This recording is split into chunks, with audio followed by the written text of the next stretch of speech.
purchase stuff. Like today, we're gonna have a luncheon. They're gonna want. There's a purchasing department that does all the purchasing. There's accounting. There's receivable. There's a department that pays the bills, and there's an apartment that buys stuff for the school. Can you believe it? Like there's one person whose job is to shop every day, goes on Amazon and looks at the different things that are needed and just shops. So if you're into shopping, there's a career for that. And also another department here is our District Family Engagement Community Liaison. That is me. My name is Mr. Sharafuddin, and also I have Ms. Sulaiman. We work together. We're a very small department of 2. I used to be by myself, but this year or last year I had an extra person. And one of the things, of course, I have a pleasure of doing is working with student government. I've been working with student government since 2008. Many of you were not born then, but it is one of the things I am very happy to work with. It's not part of my job description, but I just love doing it. So I've been doing it since then. And what other departments there is? Okay, there's also like, they're called compliance. They're making sure that the school is compliant with the state laws, with the Board of Education. Cool. Because schools are public. This public schools, and public schools have committees called boards that lead the school. Anyone here whose parent is part of the board of the school? You? No? Yeah, because sometimes some of your parents are part of the board. Okay. What else? So this is half of this place, and the second half is called the Nest. And it's basically the CTE, Center for Technical Education. Anyone knows what CTE is? No? Anyone here comes to CTE? Takes a class here? Okay, awesome. What class do you take? CAD. Really? I didn't know they teach CAD. Yes. CNA. Awesome. What else? CNA? CNA. Can you tell others what do you do here? What does CNA stand for? Certified nurse assistant. Certified nurse assistant, and you learn?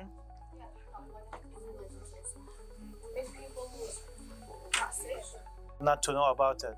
But high school, you all know about it, right? Because you get to choose classes if you want here. So for example, we have culinary arts. So for your electives for high school, instead of taking geography or something, you can take culinary arts where you come and cook. Learn how to cook. So by the time you graduate, you've taken some culinary arts background, or CNA, you can be a certified nurse. So you graduate. This counts as your electives for high school, but at the same time, you're becoming a certified nurse assistant, which means you graduate from high school and you're already a certified nurse assistant. You're working in the hospital, $50 an hour, while you're whatever career you're studying. And especially if you're studying medical career, then it's a good idea. Or CAD, or coding, robotics. We also have broadcasting and journalism, where people broadcast through the Nest radio. We have a radio for HES Academies called the Nest. Anyone knows that? Who didn't know that before? Okay, so we have a radio station made by students called the Nest. It didn't go on.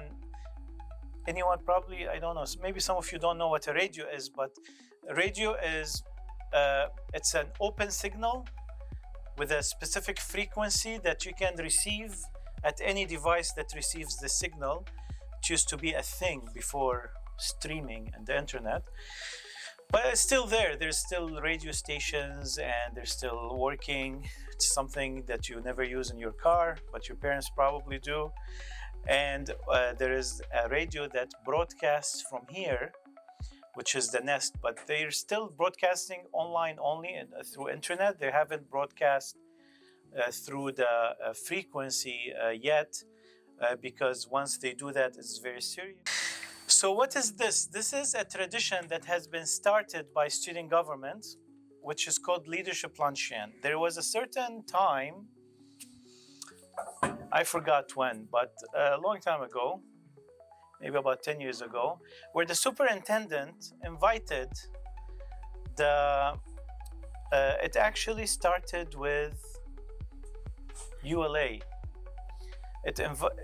She invited our superintendent and founder, Ms. Hamadi, at that time. She invited the ULA Student Government Executive Committee for lunch, and because they were the first executive committee, student government was new. So there was about 5 members or 4 members, and they came and they had lunch with the superintendent here, and it was very nice. They sat together with the superintendent, they had discussion, and they got to see also the support center, so it was nice. So we decided to do this every year, and we started doing it for all the student governments. It became a tradition, and it's called the Leadership Luncheon, which means that congratulations, you have been selected as leaders in the school. You've either been voted or appointed, and you qualified to be a member of student government. And now, after elections, the superintendent, Dr. Ali Bazzi, invites you for lunch as celebration of your leadership. He's going to come also, and he's going to spend some time with you, and he's going to have lunch with you. And that's it, really. We have only 2 hours. We're squeezing so many things in these 2 hours, but it's really government. At the end of this gathering, will talk. Will give us. She will address you guys. This is probably her first official or second official statement after winning elections, appointed by you as the president of student government. We have been working on something that maybe this year you haven't seen a lot, but next year you'll see. It's like a training program by videos, because you become a member of student government, but things happen fast and you're not used to, you don't get oriented, you don't understand student government. So I want to show you a couple of these videos. There's a lot of them. We put them all on the student government website, which is HES-SGA. Who knows what HES-SGA stands for? It's not easy. Student government? Yes. HES stands for the What's HES? Educational Services. SGA? Exactly. So it is basically the association that gathers all the student governments within it. We have 4 student governments right now: Star Canton, Star Dearborn Heights, UA in Detroit, and then ULA in Westland, and all these student governments. I'll tell you, you're one of the strongest student governments. And Mr. Taqoush has contributed highly in your super organization. That's why you have the largest number of students coming to this luncheon. He makes sure he always maximizes the number of you participating in these field trips. Now, good news is you are part of a training, special training, student government training. You see, the school has, is busy with teaching you the curriculum. They don't have time to teach you extra stuff. So in the student government, you get to learn this extra stuff. So you're gonna have 12 learning field trips during 3 years. So every year about 4 field trips. You have one next week, and then you're gonna have 3 more. And all of them are hands-on, all of them, they're learning experience, they're special, like it's designed for student government. Like, I want you to understand that if any student wants to get that training outside the school, they can't. This is special designed trainings that we have designed for student government. So next week is going to be an exciting one. It's called Preservation of History. I'm not going to talk about it now. We'll talk about it. Legislative, executive, and judicial. Any of the honorable judges are here? Yes. Where's the judge? Yes, here you go. Yes, we have the 3 judges. Honorable judges, welcome. Once you are a judge, you're never gonna be re-elected. You're gonna be a judge all the way till you graduate. You only are appointed once, and you stay a judge until you graduate or resign, because sometimes you wanna run for something else, so you resign. And you're supposed to meet every Monday, unless there's no cases, then you don't meet. But otherwise, you meet every Monday to deal with cases. Cases can be either motions to dismiss, amendments to the Constitution, and also if there is any complaint that something is going on that's not constitutional, you judge. Legislative, raise your hand. if, let me explain to you, if you are legislative or not. If you are a class president or vice president, then you're legislative. You're like the senators. All right, thank you. And executive, which are the president, her cabinet, and the commissioners. All right, so you are the ones that execute. So just like the federal government, the power here is horizontal, is no vertical. The president is not like, an emperor. The president, there's different duties. The president represents the student government in totality, but the power is distributed. Why? Because the legislatives are the ones who make the rules, and all of you has a vote. So as a body, the majority rules. And then the executive, they basically execute what you tell them to do. They only have a room to be creative in how to execute what you've told them to do. For example, you told them we want an improvement of lunch. So then they have to go do research, do survey, figure out what the students love more, what's wrong with lunch, is it a little bit cold? And then they meet with the lunch department, and so they figure out how to execute your legislative orders. Now, can the president and her cabinet, can they come up with a project without coming to you? Can they? See, to answer this question, we go back to the bylaws. There's actually nothing in the bylaws that prevent them from doing that. In the bylaws, the president's job is to execute the Constitution. It doesn't tell the president that they have to go to the legislative to do that. So the president starts a project, says that I want to do a little flowering around the school. Not in winter, unless they're plastic flowers, but in the spring, we're going to start doing flowers around the building, and we're going to use some of the student government's budget. Now, the bylaws talk about budget, and it says it's actually this bottom part over here. It says that up to $20, the president only needs her approval and the treasurer. Who's the treasurer? She's not here.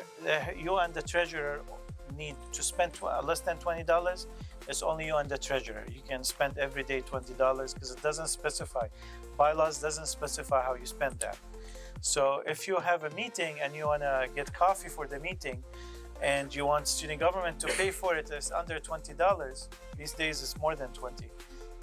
And do a motion and you vote on a law, she has to do that first before she does other projects, because usually she has to accomplish that within a month. So in the next legislative, when you meet, she has to come report how this was executed. And if she didn't execute it in a month, she has to come and report the progress on the project. So she cannot start other projects if these projects are not done. The priority is, if you don't come up with new projects, then she'll have room to create her own projects and work on them as long as they are part of the Constitution or constitutional. Otherwise, the Judicial Committee will have a problem with that, or any of you can raise the issue to the Judicial Committee. This explains it in a little bit, and then we use Robert's Rules of Order, which basically guarantees that every one of you will have an equal voice in a meeting. It's not the loudest, it's not, and that the meeting is held in a very democratic way. It's a guy who put these rules, and now the whole world uses these rules.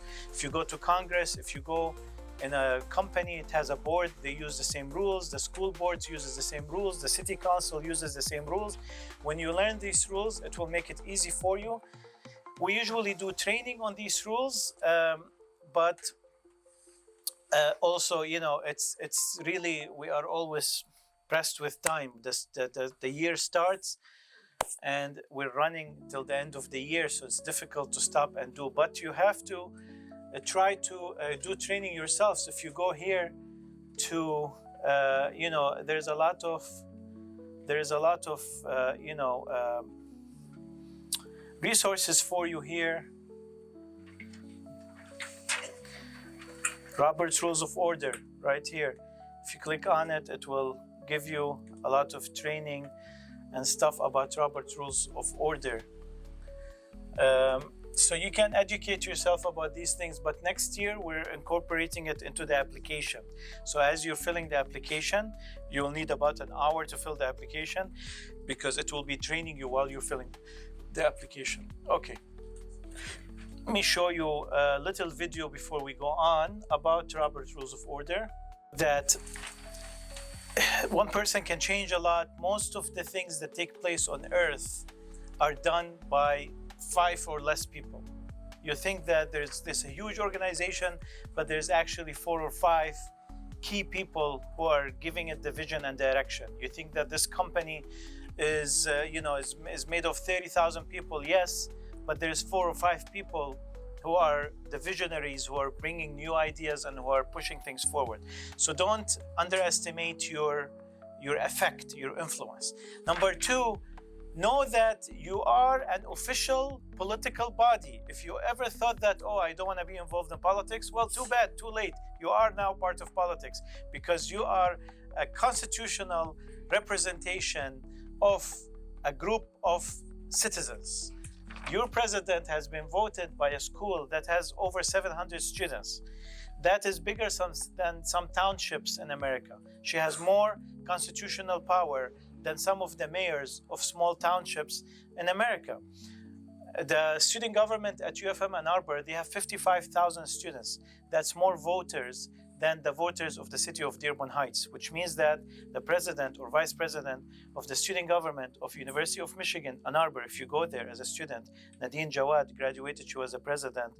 Omar Hashwi, he was a president before. There's always a huge fight between who's going to be the president of student governments. It's a huge. So if you go to UFM Ann Arbor, you're going to be part of that. And there's going to be a field trip to Ann Arbor. Are they this year? No, they did it last year, right? Okay. So you already have that constitutional power. Use it. So you can have 2 types of resolutions in your student government. One resolution is action. One resolution is talk. So you can just make a statement. You can say a statement like there is a resolution from student government that appreciates the mayor of Westland for blah, blah, blah. There's a resolution of a student government that I don't want to give examples and feel like I'm feeding you something to do. So I don't want to interfere. But you can have whatever you want, resolutions. Nobody can stop you. And this is statements that you make. It becomes history, it becomes part of history. Don't look down at it. It becomes part of history. And you're free.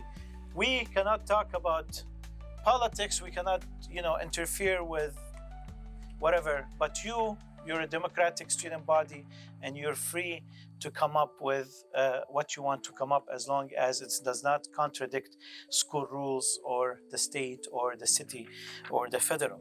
Okay, we try to simplify it as much as possible. Who had a discipline issue, but he wanted to run for president, and the Constitution said you should not have any major discipline issue when you run for president. He said, no, I want to change that. So he took it to student government. He put an amendment that you can have that a waiver can be submitted to the dean of students, and if he accepts it, then the student can still run for. And the amendment went to the Judicial Committee. They approved it. It went to Legislative Assembly. They voted it 2/3 vote, and it is an amendment now in the Constitution. By 2012, Jamal Shohati, who is now an engineer in Chrysler, he put that. He ended up not winning the elections anyway, but he changed the Constitution. So and all the amendments are there. And your power, I hope you understand.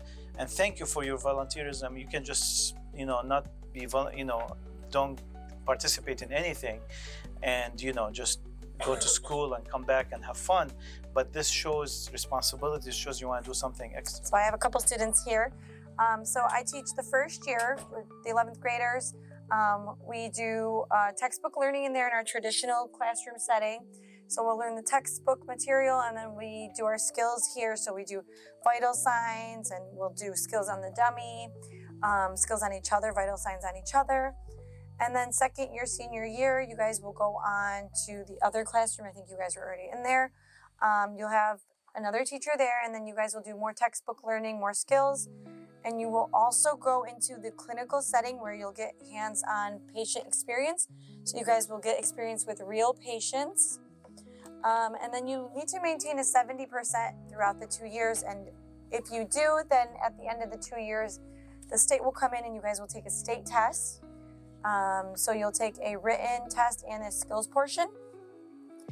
When you pass that, then you will get your certificate and you'll be certified nursing assistants. And you can work anywhere where nursing assistants work. So hospital, nursing home, anywhere at all where nursing assistants work. This is really good for anyone who's interested in the medical field, thinking about it. We learn a lot of things that you guys will learn later on. So it really gets your foot in the door. Anybody interested in going into medical field? Nice. What are you guys thinking about? Just shoot answers at me. Pediatric surgeon. Dental. Surgery. Perfect. That's why I done it. Awesome. So in here we'll learn anatomy, we'll learn medical terminology. Guys, so the anatomy and medical terminology, and then that will carry over into your, prerequisites and your programs. And then this is a nice, really nice introduction to the medical field. Make sure you guys are really solidified. Hey, I do want to go into medicine, okay? It gives you a really good idea. Does anybody have any questions for me? No? No. As you can see, this is a radio station. This is a very, very nice addition to Star International Academy. It's an opportunity to practice media literacy, to practice communication skills, to learn about the media itself, but also to be creative and to kind of participate in the creation of content, whether it's PSAs, which is a public service announcement, or commentary, or news, or podcast, talk shows, all the different kinds of ways that you communicate messages. The intention is to produce content, but also learn about effective messaging, communication, and how you can target an audience to either inform them, entertain them, or educate them. So yeah, we try to do a lot with the limited time that we have. We have a good group of students. Our producer back there is Lama Sharara. She is the primary producer, and she does this with a lot of passion. She wants to win awards. She won an award last semester, and she's here again producing more. She's a student at Star. She's a senior now, but she's been doing this. This is her third semester. And yeah, her stuff is really good, and some other students have produced some really, really good stuff. It's a good opportunity for people to be creative and to learn and to also teach at the same time. So yeah, we've tried. Questions for him? Anyone think it's big, this class? Timing belts and motors and everything. And if we wanted, we could make all these different parts, assemble it, and build a robot with it. The other class I teach here is Intro to Robotics, which is a UA class currently this semester, but next semester ULA may have the same class offered as well as one of their electives. And they've been working on last week and this week writing different autonomous codes. So the robot that you see in the other room behind me can move itself around. So it drives forward, it turns, it follows different paths that they coded, all on its own using different sensors. And I also coach the robotics team for Hamada Educational Services, the Robo Falcons. This year, we're hoping to make it back to the state championships for the fourth year in a row, excuse me. And then if we do really well at the state championships, we'll qualify for the first time ever in team history, the world championships, which is why we've been working so hard at learning how to design some really amazing robotic stuff so we can hopefully win a whole bunch of matches this season. All right, good. I got it. Good morning. How is everybody doing? Good, alhamdulillah. So this is the culinary arts class. Don't excuse the game. There's only three students today, so I just figured they can have just a free day. But this is so they cook everything from scratch. They make cookies. They make so when we come back from No one's paying attention. I know. But they learn everything. They eat in class, and then whatever is left over, they can take it with them to their home school. Any questions? We make everything. So next week they are going to be making chocolate chip cookies and peanut butter cookies. And then when we come back from winter break, we are going to teach them how to make araqi dolma. Yeah. And then last week on Monday, they learned how to make steak and mashed potatoes. And then this upcoming Monday, they're going to make chicken tenders from scratch. So they'll learn how to cut the chicken breast in half and then cut them into 1-inch strips, and then they will fry their own food. So everything is here scratch. Nothing is bought and already cooked, where they don't just put it in the oven and that's it. Khalas. No, they make everything from. Do students tell you that it actually affects their life? And Yes, so I actually have a lot of students that have already, I will post the recipes on Google Classroom, and a lot of these students will go home and they will make the same thing, and they'll just make it with their families. So the boys, you do have to wash dishes too. It's not just the girls. So just a heads up, the boys, you do get your turn of washing dishes as well. But they all, some of the parents that came during parent-teacher conferences really did appreciate this class because their kids at home are starting to cook and help them in the kitchen. Yeah, I feel like it teaches responsibility. It does teach you. And you even learn the basics of knife skills. You learn what knife is used for what. They learn about the different cutting boards. They learn about all of it. So it's the full 9 yards. health and safety. Yep, they do health and safety. You guys also learn about the vitamins. You guys learn about poultry, vitamin C. You guys learn about the fats, all of it. So I saw your hand.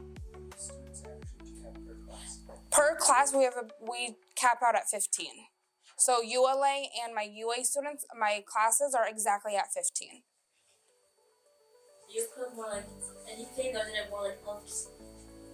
Do we cook anything, or do we cook just healthy foods? We cook a mixture of both.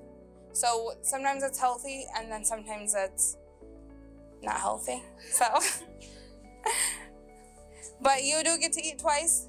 So you'll eat whatever's in class, and then when you go back to your school, since you guys are ULA, you'll go back and you go straight to lunch. So you get technically get two lunches. Any other question? It's all good questions. As far as what they want to do for a career and got them interested in becoming a teacher and getting into education, and so your teachers who are in your classroom today are thanks to me.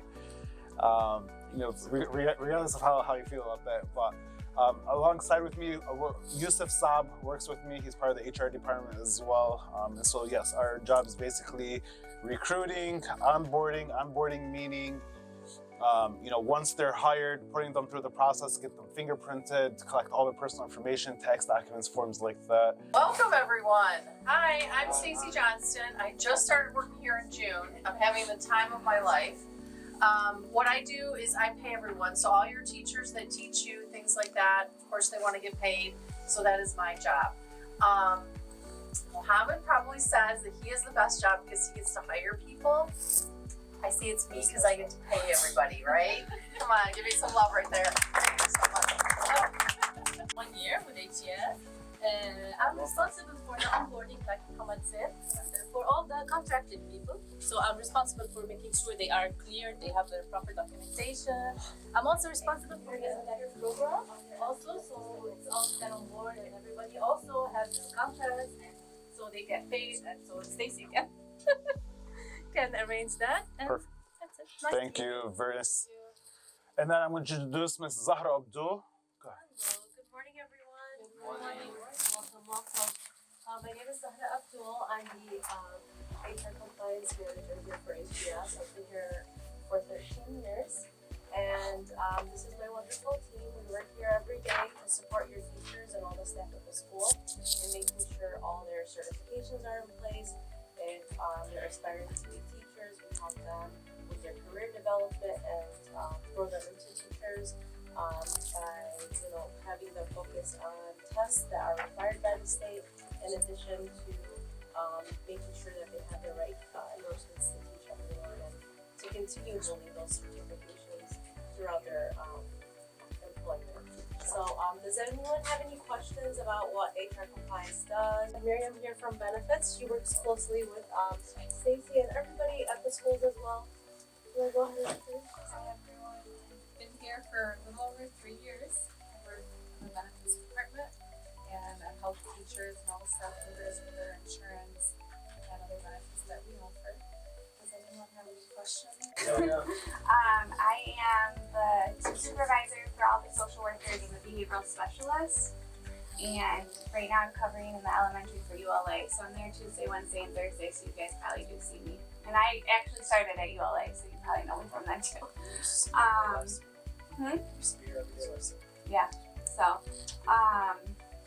so now, like I said, I'm the supervisor for all the social workers. So I do supervision for all of them. I cover for them if they need to if they need to go on leave or anything like that. And we recently just built this, so we have all our meetings here. If other people need to have meetings, they can come in and use it as well. We have parent meetings here. We have to have the psychologists come in and speak with the students, or the parents, they come in as well. It's a great addition for us to utilize. Do you guys have any questions? Here, one of them, there's several of us, and my main responsibility is making sure that everybody gets paid properly. So my focus is on attendance for the staff, and payroll and benefits, and I also help if somebody needs an employment verification letter. That happens quite frequently, so I do a few things here. And How long have you been with the company? I've been with my educational services since 1998. So quite a while. Yes. I started out at UA as an administrator, first an assistant principal, then principal for 5 years, and then I left for a couple of years because I had twin boys. And then when I came back here, and I've been here ever since. We're very lucky to have you. Thank you, Ms. Morgan.